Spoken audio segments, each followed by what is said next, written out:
3, 2, 1... Salut à tous, c'est le 6ème homme, bienvenue sur la chaîne NBA de Basket Info.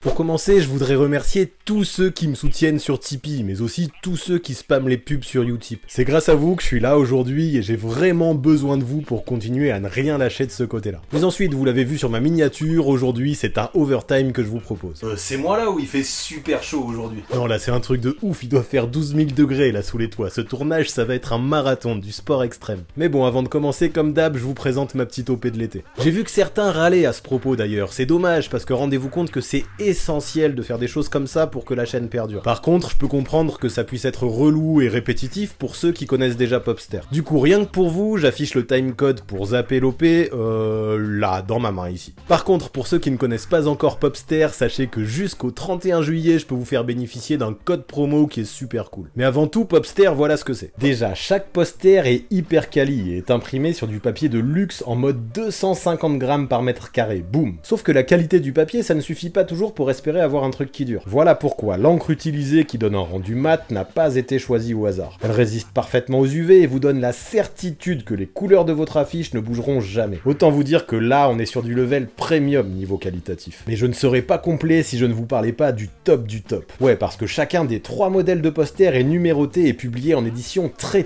limitée. En d'autres termes, une fois que le stock sera épuisé, il n'y en aura plus jamais en vente. Commandez donc ces créations et je vous donne la garantie d'avoir à vie un véritable objet collector.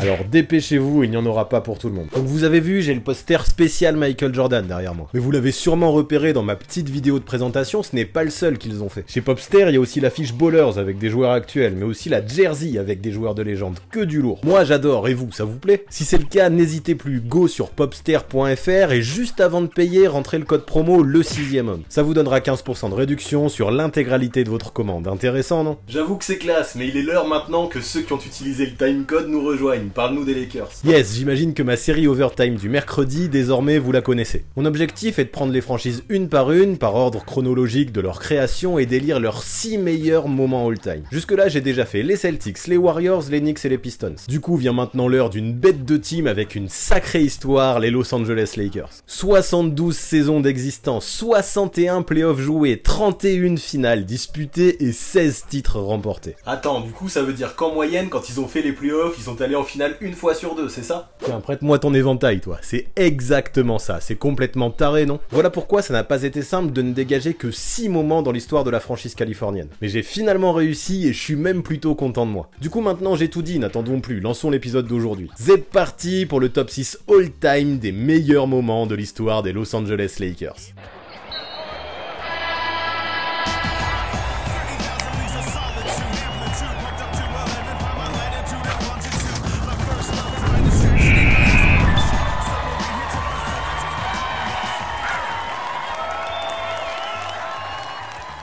En numéro 6, je veux vous parler des performances individuelles de Kobe Bryant. Le Black Mamba, plusieurs fois, a fait de vrais one-man shows sous le maillot des Lakers. Kobe, en carrière, a atteint ou dépassé 6 fois la barre des 60 points et 26 fois celle des 50. C'est complètement insane. Et là, tu vas nous parler de toutes ces perfs là. Non, t'es fou, sinon ma vidéo va durer 4 heures. Puis à vrai dire, j'avais déjà bien brossé le sujet dans mon contenu hommage que j'avais sorti juste après le décès de l'arrière. Non, parmi ces perfs, je vais juste garder celles qui m'ont le plus marqué. Pour la première, rendez-vous au Madison Square Garden, la salle peut-être la plus mythique de toute la NBA. J'en avais parlé dans mon overtime sur les Knicks, Carmelo Anthony avec 62 points détient le record de la salle. Mais lui portait le maillot new-yorkais et forcément quand tu joues 41 matchs par an au Madison Square Garden, t'as plus de chances de battre le record. Donc ouais, parlons plutôt du record de points pour un adversaire et lui appartient à Kobe Bryant qui en 2009 a inscrit 61 unités. Notons pour la petite histoire qu'en 2019 James Harden l'a égalé mais ce n'est pas le sujet du jour. Alors revenons au Mamba et retenons que ce jour-là en shootant à 19 sur 31 il a fait ce qu'il fallait pour s'octroyer pendant 5 années le record de points de la World Greatest Arena. Donc oui, c'est très lourd et pourtant ce n'est pas cette perf-là qui m'a le plus impressionné. Ces 61 points-là possèdent un côté mythique à cause de la salle bien sûr, mais d'un côté sportif, en 2006, la fois où il a mis 61 points en seulement 3 quarts temps contre le Jazz m'avait encore plus laissé bouche bée.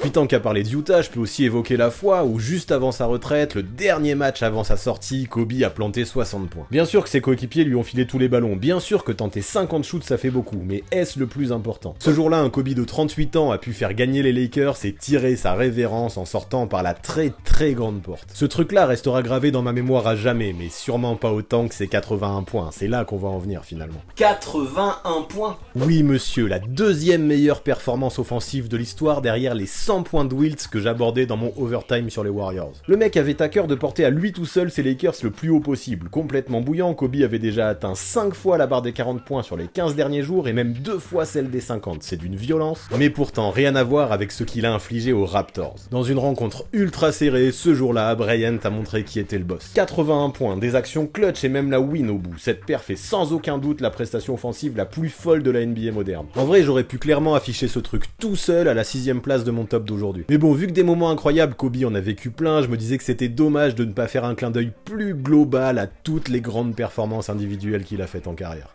En numéro 5, je vais parler de la période Wilt Chamberlain aux Lakers entre 1968 et 1973. Celle où le mec a quitté sa ville de cœur Philadelphie pour rejoindre la talentueuse équipe des Lakers et chasser des titres. Bon d'ailleurs, cette période je l'associe à Wilt parce que les dates correspondent à celle où le Big Dipper était sous le maillot or et pourpre, mais ce serait une erreur de penser qu'il était seul. À ses côtés, Jerry West et Gail Goodrich notamment, ce n'était pas rien, surtout qu'à cette époque, Chamberlain avait déjà la trentaine bien tassée. En tout cas, avec ces gars, en un laps de temps de 6 ans, il y a eu 5 finales, c'est huge. Ça, c'est vrai que c'est huge, mais combien de titres? Un seul, malheureusement. Voilà pourquoi je vais principalement insister sur la saison 1971-1972. Bon, avant de faire ça, quand même, je veux lâcher un gros big up à Elgin Baylor. L'ailier est une légende des Lakers qui, dans sa carrière, aura fait 8 finales sans jamais en gagner une seule. Et là, manque de bol, quand il prend sa retraite en 1971, c'est là que les Lakers vont au bout. Un mec ultra talentueux donc, mais un vrai chat noir. Alors revenons à cette campagne où, soyons clairs, les Lakers ont tout dominé. Déjà, l'arrivée de Bill Sharman en tant que coach a changé pas mal de choses. C'est lui qui fut à l'origine de l'introduction des shoot-arounds en NBA. C'est ainsi qu'il fut le premier à donner rendez-vous à ses joueurs chaque matin de match pour prendre des tirs et se mettre dedans le plus tôt possible. Quand on voit qu'aujourd'hui toutes les teams font ça, on peut dire que c'était vraiment révolutionnaire. Mais ce qui fut encore plus révolutionnaire, c'est qu'entre novembre et janvier, les Lakers remportèrent 33 matchs consécutifs. 33, un chiffre énorme et un record qui tient encore aujourd'hui. 33, c'est aussi 5 de plus que les Warriors qui firent ça à cheval sur 2 saisons et terminèrent leur campagne 2016 avec 73 wins. 33 enfin pour moi c'est un score limite inaccessible qui à mon avis n'est pas prêt d'être battu. Effectivement, ça paraît fou, mais eux du coup ils ont terminé leur saison à combien de victoires? 69, soit la 3ème plus grosse campagne de l'histoire de la ligue. Wilt, âgé de 35 ans, fut plus complet que jamais en tournant à 15 points et 19 rebonds. Jerry West se comporta en leader avec 25 points et 10 caviars par rencontre qui lui permirent de terminer meilleur passeur de la ligue. Et Bill Sharman, bien sûr, fut élu coach de l'année. C'est ainsi que cette méga team put obtenir sans trop de difficulté le titre en venant à bout d'Enix alors privé de Willis Reed par 4 matchs à 1. Chamberlain, de son côté, lui, fut élu MVP des finales grâce à un énorme match 5 à 24 points et 29 rebonds. Il a pris sa retraite là-dessus du coup? Non, le Big Dipper a fait une année supplémentaire après. Encore une fois, avec ses Lakers, il a atteint les finales. Ceci dit, là, en 1973, ce furent les Knicks qui prirent leur revanche et repartirent avec le trophée. Mais ça, j'en parle avec beaucoup plus de détails dans mon overtime consacré à la franchise new-yorkaise. Pour la place numéro 4, revenons à la fin des années 2000 puisque j'ai envie de parler du back-to-back 2009-2010. Mais cette histoire, j'ai envie de la commencer un an avant, en 2008, alors parlons du contexte. Depuis le transfert de Shaquille O'Neal à Miami, Kobe est esselé. Ses perfs sont folles comme nous l'évoquions plus tôt, mais les Lakers peinent à gagner. Sur ce laps de temps, jamais en playoff il ne passe un tour. Mais ça, c'était avant l'arrivée de Pau Gasol en février 2008. Avec Phil Jackson au coaching, mais aussi des gars comme Andrew Bynum, Lamar Odom ou Derek Fisher, le Mamba semblait enfin bien entouré. Croyez-moi, ça a fonctionné. Cette saison-là, Kobe termine MVP pendant que les Lakers, suite à une saison à 57 victoires qui leur offrit la première place à l'Ouest, accèdent sans trop de difficultés au final NBA face aux Celtics, premiers à l'Est. Comme quoi il ne manquait peut-être qu'un lieutenant à Kobe, et ça a donné quoi cette finale? Eh bien, elle a été perdue. Les Seas ont été héroïques autour de leur Big Three et sont repartis avec le titre en 6 matchs. Ça aussi, bien sûr, j'en parle dans l'overtime qui est dédié aux Celtics. Du coup, revenons à notre team du jour. La saison suivante, avec 65 victoires, les Lakers obtinrent le meilleur bilan pour la franchise depuis près de 10 ans, et personne ne fit mieux qu'eux dans la ligue. Là, malgré un parcours un peu plus accroché en play-off et un besoin de 7 matchs pour sortir les Rockets au second tour, les Californiens accédèrent quand même au final NBA. Face à eux, le Orlando Magic de Dwight Howard qui représentait un peu l'équipe surprise de cette dernière étape. Et c'est à partir de là que Kobe Bryant se transforma littéralement en super-héros. It's a bird! It's a plane! It's Superman!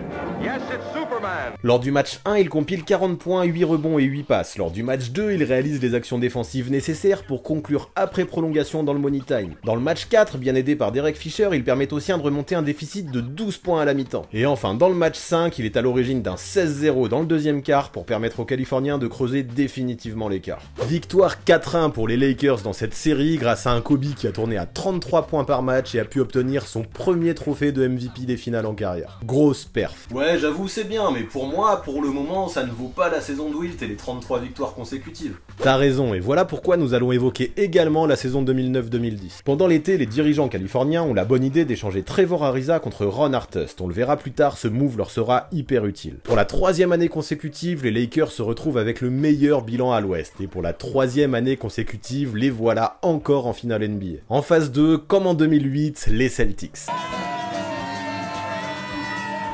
Les mecs, après une saison 2008-2009 compliquée, arrivent revanchards. Faut dire qu'avec la blessure de Garnett au plus mauvais moment, ils n'avaient pas pu défendre leur titre de 2008. Du coup, en 2010, les deux derniers champions en titre se retrouvent au complet pour un duel qui s'annonce épique. Raconte-nous tout ça. Bien sûr, il faut savoir que chaque match est tendu comme un string.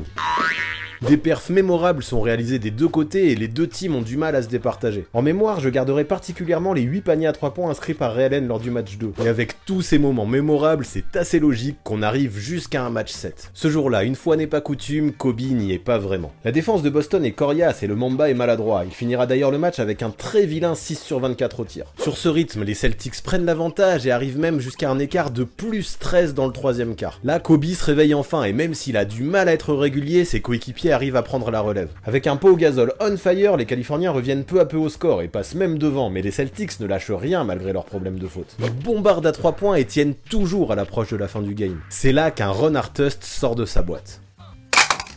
L'ailier rentre un panier à 3 points décisif qui donne 6 points d'avance aux Lakers à 1 minute de la fin. Là, malgré de gros shoots derrière de Ray Allen ou de Rajon Rondo, jamais les 6 ne purent revenir au score. Bon, malgré son match 7 plutôt compliqué au tir, Kobe goba quand même 15 rebonds et fut élu MVP des finales de façon assez méritée. Par contre, les aides de Pau Gasol qui tourna à quasi 12 rebonds de moyenne sur la série et de Ron Artest qui mit 20 points dans le match ultime furent des plus précieuses. C'est ainsi que la décennie se termina sur un back-to-back des Lakers. Cette finale 2010 reste encore gravée dans ma tête comme l'un des symboles de l'évolution du jeu de Kobe Bryant. Pour la première fois depuis le départ de Shaq, le gars a alors réussi à réellement impliquer ses coéquipiers. C'est ainsi que le match 7 a prouvé que même avec un Mamba à côté de ses pompes, les Lakers pouvaient choper la win, un vrai changement. Cela a permis aux Californiens de remporter 2 titres mémorables qui méritent clairement leur 4e place dans notre top du jour.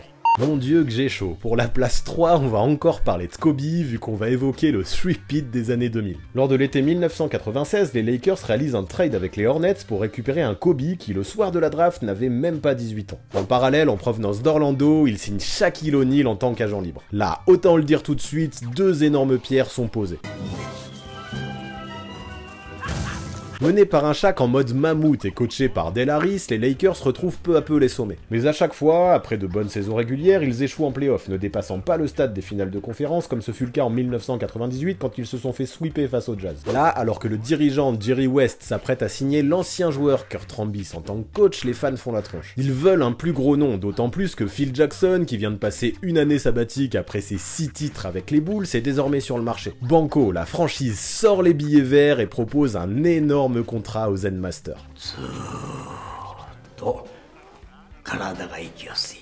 C'est ainsi que Jackson débarque dans la Cité des Anges accompagné par son fidèle assistant Tex Winter avec pour objectif de faire jouer Kobe et Shaq ensemble au sein de l'attaque en triangle. Et directement ça fonctionne. Les Lakers terminent avec le meilleur bilan de la ligue et Shaquille O'Neal est élu MVP. Au moment des playoffs, tout continue à bien se passer malgré une petite frayeur face aux Blazers qui poussèrent les Californiens jusqu'à un match 7. Et c'est vrai que ce jour-là ils ont eu chaud. Comme nous, dis-nous en plus. Ben disons que LA était mené de 15 points dans le 4e quart. Quand tu joues un match 7 de finale de conférence dans ces conditions-là, disons que ça pue un peu. Et pourtant, grâce à un 25-4, les Californiens finirent par s'imposer, direction la finale face à Indiana. Là, malgré une plutôt bonne résistance de Reggie Miller et des siens, les Pacers ne firent pas le poids. Shaq a juste tout écrasé sur son passage, 38 points et 17 rebonds de moyenne, qu'est-ce que tu veux faire? L'équipe phare de Los Angeles remportait ainsi son premier titre depuis 12 ans, avec un O'Neal très logiquement élu MVP des finales. Et là, je peux vous le dire, toutes les bases sont posées, c'est parti pour la dynastie. En 2001, pareil, les Californiens sont très forts et rencontrent les Sixers pour l'étape ultime. Jusque-là, en playoff, playoffs, ils ont tout écrasé, sweepant toutes les équipes qu'ils ont croisées sur leur chemin. Les choses vont-elles changer face à Philly? Non, ou presque pas. Même si Iverson et ses potes créèrent la surprise lors du Game 1 à Los Angeles après prolongation, ils ne réussirent pas à tenir davantage sur la durée. Défaite en 5 manches, deuxième titre de suite pour les Lakers et deuxième trophée de MVP des finales consécutives pour Shaquille O'Neal. Ah oui, quand même, ça fait déjà 2, et le 3e titre s'est joué avec autant de facilité? Eh bien disons que jusqu'au final de conférence ce fut le cas. Par contre, lors de cette étape face à Sacramento, le monde a vécu l'une des rencontres les plus controversées de l'histoire. Les Kings menaient par 3 rencontres à 2 et n'avaient plus qu'une seule win à prendre pour éliminer leurs rivaux. Sauf que là, cataclysme. La NBA et David Stern ont-ils tout fait pour que les Lakers puissent aller en finale? Sans vouloir prendre parti, c'est bien ce qu'on dirait, tant les arbitres ont pris des décisions incohérentes pendant toute la rencontre. Pourtant, les joueurs de Sacramento tiennent au score, mais des fautes imaginaires leur sont sifflées. Les hommes de Phil Jackson ont pu obtenir 34 lancers francs dans le 4e quart, c'est complètement taré. Dans ces conditions, très dur de s'imposer. C'est ainsi que les Kings échouent dans ce match 6 avant de craquer lors du match 7 à domicile en prolongation. Mais bref, tout ça, ça m'agace. Du coup, dans cette série, je préfère retenir l'énorme shoot de Robert Horry lors du Game 4. Encore une fois, Lely a mis un tir clutchissime et légendaire et j'essaie de me dire que c'est ça qui a qualifié les Lakers plus que les erreurs d'arbitrage. J'avoue que de ce que tu racontes, on dirait bien qu'il a été suspect ce match 6. Pour ceux que ça intéresse, sur YouTube, il y a plein de vidéos florilèges qui récapitulent toutes les erreurs d'arbitrage. Vous pourrez voir que le parti pris est assez flagrant. Mais revenons aux Lakers, et la finale ensuite fut beaucoup plus tranquille, dans la mesure où les Californiens balayèrent les Nets 4-0 pour valider leur three-peat. Ce fut la dernière bague remportée par le duo Kobe-Shaq. Alors ok, ça entache un petit peu les choses cette mascarade face aux Kings, mais quand même. Les Lakers étaient ultra dominateurs, personne ne pouvait arrêter Shaquille O'Neal au poste et ses 3 trophées de MVP des finales n'ont pas été volés. En parallèle, c'est aussi à ce moment que Kobe Bryant est devenu une superstar. De 16 points par match lors de la finale 2000, il est passé à 26 2 ans plus tard. En rajoutant les role players qui étaient Robert Horry, Rick Fox ou Derek Fisher, les Lakers disposaient d'une force de frappe incroyable. Dommage au final que la relation Kobe-Shaq n'ait pas réussi à fonctionner sur le long terme. Parce que croyez-moi, si ça avait été le cas, je pense bien que ces Lakers auraient pu remporter plus de titres et obtenir une bien meilleure place que la 3e que je leur donne aujourd'hui. En place numéro 2, on va revenir loin, très loin, dans les années 50, à une époque où l'équipe n'évoluait pas à Los Angeles, mais à Minneapolis. Ah ok, c'est donc en raison des grands lacs du Minnesota que cette équipe s'appelle les Lakers.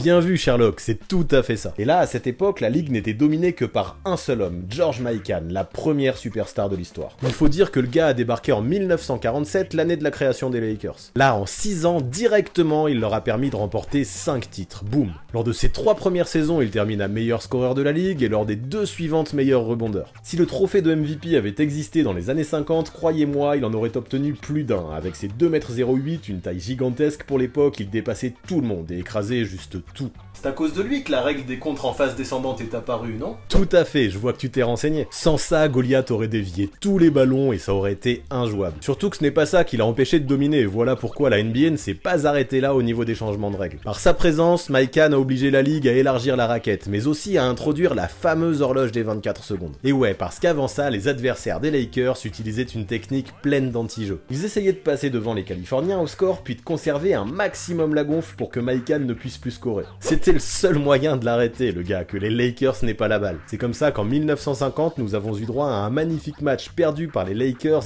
19-18 contre les Pistons. 37 points marqués en tout, ça devait être sacrément laid. Ça, tu l'as dit, heureusement qu'ils ont introduit de nouvelles règles. Des anecdotes folles comme ça, il y en a des tonnes. Lors des playoffs 1951, Mikan se pète la jambe. Le pivot est alors tellement important pour les Lakers que les dirigeants décident de le faire jouer. Ils l'immobilisent comme ils peuvent, employant les moyens du bord, et clairement, le grand George ne peut plus courir. Cette année-là, les Lakers, éliminés par les Royals, ne remportèrent pas le titre. N'empêche que Mikan, sans pouvoir se déplacer, a tourné à plus de 24 points par match. Le problème, c'est qu'il ne pouvait pas revenir en défense, mais en attaque, même sur une jambe, le gars était meilleur que tout le monde.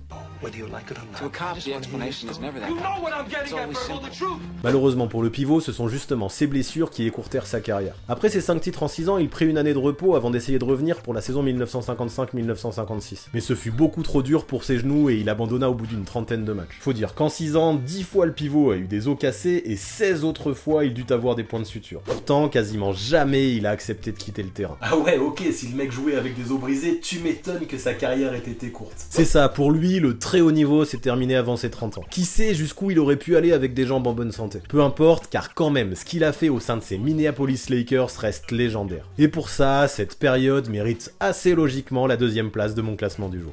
Enfin, en numéro 1, place aux Lakers Showtime. Pour moi, cette période a duré de la draft de Magic Johnson en 1979 jusqu'à la retraite de Karim Abdul-Jabbar en 1989. En l'espace de 10 ans, les Californiens ont remporté 5 titres. Et donc tu mets ça devant Mike Kahn qui lui a remporté 5 titres mais en seulement 6 ans. Clairement, parce que si l'on est honnête et qu'on ouvre un peu les yeux, on se rend vite compte que Mike Kahn n'avait que peu de concurrence et il dominait tout. Là, dans les 80s, il y avait du monde et pas n'importe qui. Beaucoup plus d'équipes déjà, mais aussi des gars comme Larry Bird, Moses Malone, Julius Erving, Isaiah Thomas, Clyde Drexler ou même Michael Jordan. Alors ok, t'as beau avoir un duo de fous furieux avec Magic et Karim, rien n'est acquis quand tu dois rencontrer ce genre d'énergumène. Puis la preuve, dans les années 80, les Celtics remportèrent 3 titres, les Sixers 1 et les Pistons un autre. Mais tout le reste a été octroyé aux Lakers Showtime, l'équipe qui clairement marqua le plus cette période. Non seulement ça gagnait, mais en plus le public adorait le rythme sur lequel évoluait Magic, sa vision de jeu, ses passes aveugles, tout ça c'était incroyable. Mais évidemment ce n'est pas tout. Le titre 1980 remporté face aux Sixers avec un Magic rookie décalé au poste de pivot pour le match 6 en raison de la blessure de Jabbar, ça aussi c'était complètement dingue. Mais le truc le plus hypant je crois, c'était la rivalité plus tard transformée en amitié avec Larry Bird.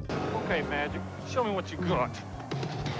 Depuis la fac, les mecs se tiraient la bourre et s'affrontaient. Peu à peu, individuellement, ils sont devenus les meilleurs joueurs de leur décennie. En 1980, le titre alla aux Lakers. En 1981, ce fut au tour des Celtics. En 1982, à nouveau les Lakers. Et pourtant, jusque-là, jamais une finale n'avait pu permettre aux deux joueurs de s'affronter. C'est enfin en 1984 que ce duel eut lieu, et il fut mémorable. L'intensité était folle, et repenser à la faute de McHale sur Rambis me fait encore frémir aujourd'hui. Mais cette fois-ci, ce fut les Celtics qui remportèrent la victoire, et voilà pourquoi je détaille beaucoup plus cette finale dans l'overtime qui leur est dédié. Par contre, les Lakers, eux, n'ont pas hésité. Ils se sont vengés l'année suivante, mais aussi en 1987, où par 2 fois, ils sortirent leurs rivaux de Boston en finale. Après une autre bague en 1988, l'épopée de cette fabuleuse team se termina en 1989, quand les Bad Boys prirent leur revanche sur l'année précédente en éliminant lors des finales les Californiens en 4 rencontres sèches. Ce fut le moment où, à 41 ans, Karim Abdul-Jabbar décida de prendre sa retraite et de raccrocher les baskets. Ouais, du coup, Karim Abdul-Jabbar était déjà vieux quand même. C'est surtout Magic alors cette époque Showtime. Alors bien sûr que Karim n'était plus tout jeune, mais ce serait une erreur de penser qu'il avait perdu en efficacité. Jusqu'en 1986, le pivot tournait à plus de 20 points de moyenne par match les yeux fermés, et à chaque fois que les playoffs débarquaient, il augmentait son niveau de jeu. Ce n'est pas un hasard si en 1985, à 38 ans, il fut encore élu MVP des finales. À ce jour, il est le joueur le plus âgé de l'histoire à avoir remporté ce trophée. La longévité de Karim fut folle, et ce n'est pas pour rien qu'il est le joueur qui a marqué le plus de points dans toute l'histoire de la NBA. Alors bien sûr, même si à première vue on attribue cette période Showtime majoritairement à Magic Johnson, elle est également complètement indissociable de Karim Abdul-Jabbar. Et de toute façon, pour moi, impossible d'attribuer ce succès à un seul homme, comme ce fut le cas avec George Mikan dans les années 50. James Worthy, par exemple, était lui aussi ultra important dans ce collectif, et c'est lui qui fut MVP des finales en 1988, mais je peux aussi parler de Michael Cooper, Jamal Wilkes, Byron Scott, AC Green, et j'en passe. Tous, à un moment ou un autre, ont représenté cette fabuleuse période Showtime des Lakers, qui pour moi représente sans contestation possible le plus beau moment de l'histoire de la franchise californienne.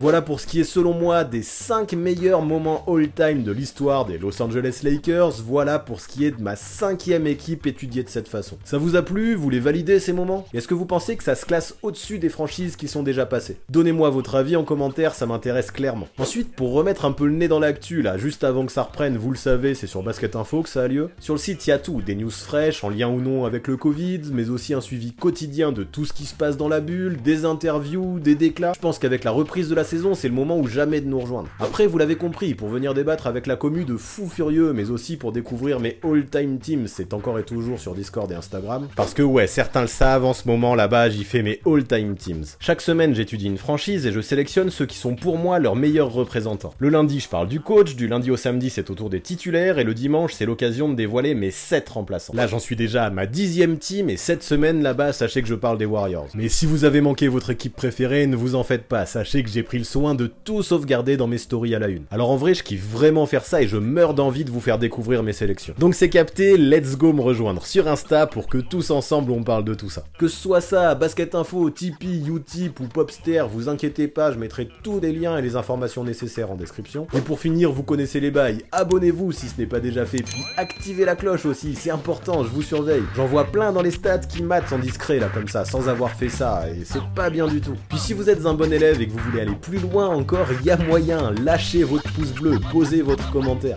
faites la totale, tout ça, ça donne une force incroyable, donc n'oubliez pas, c'est important. Allez, on arrive au bout de ce marathon, moi je vais aller prendre une douche. À très vite.